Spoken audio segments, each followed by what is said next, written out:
Assalamualaikum warahmatullahi wabarakatuh.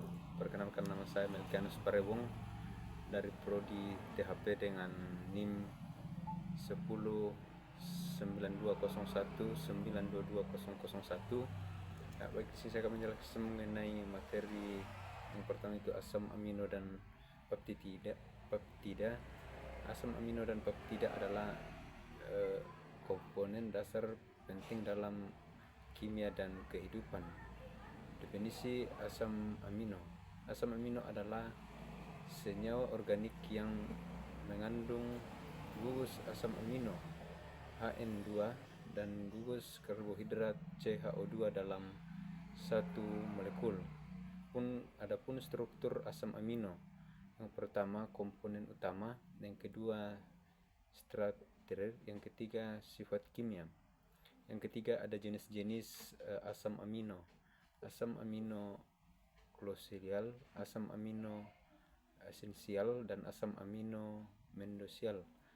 Yang keempat ada fungsi asam amino, pembentukan protein, signalin sel, membalalisme dan pertumbuhan dan perkembangbiakan. Yang kelima, definisi peptida. Peptida adalah polimer dari asam amino yang terkait satu sama lain melalui ikatan peptida. Peptida dapat terukur kecil dan merupakan komponen penting dalam hidup. Struktur peptida. Ada beberapa struktur peptida. Yang pertama ikatan peptida, yang kedua peptida polipeptida, struktur sekunder. Ada juga jenis-jenis peptida. Yang pertama hormon, yang kedua morsumter, yang ketiga antibodi. Asam amino dan peptida adalah komponen dasar yang sangat penting dalam biokimia dan biologis. Pemahaman tentang prinsip, struktur, jenis, dan fungsi mereka. Yang kedua, protein dan struktur molekul. Protein adalah zat yang mengandung yang diberikan oleh asam amino. Mereka berfungsi sebagai komponen struktur utama atlat dan lain dalam lingkungan. Jenis protein ikan. Protein ini mengandung bermacam-macam protein yang larut dalam air yang disebut dengan protein peptida. Perbedaan untuk peptida. Protein dalam ikan. Ikan merupakan sumber protein hewani yang berasal dari perairan protein. Ikan memberi kontribusi besar dalam kelompok sumber protein. Sebagai sumber protein yang mengandung nilai protein yang tinggi, tentu mengonsumsi ikan dapat memberikan manfaat bagi tubuh. Faktor-faktor yang mempengaruhi kandungan protein pada ikan. Yang pertama suhu air, yang kedua umur ikan, yang ketiga spesies ikan, kandungan asam amino, dan yang terakhir kecenderungan. Struktur molekul. Struktur primer, struktur sekunder, struktur tersier, struktur Werner.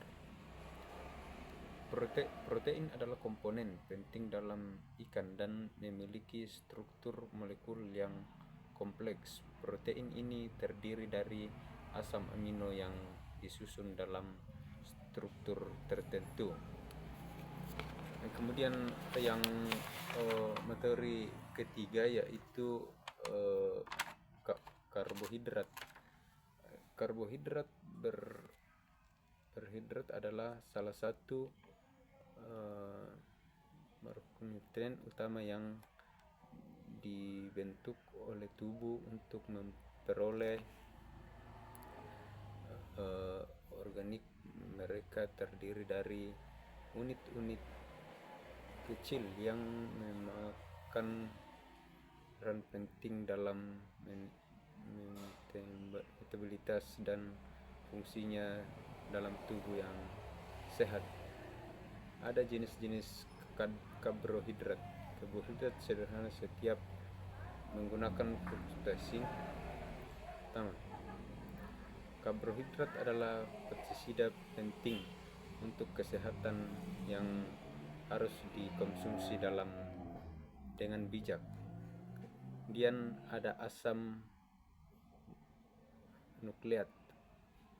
Asam nukleat adalah molekul besar yang membawa informasi genetik pada semua organisme hidup, termasuk ikan, udang, cumi-cumi, dan ring.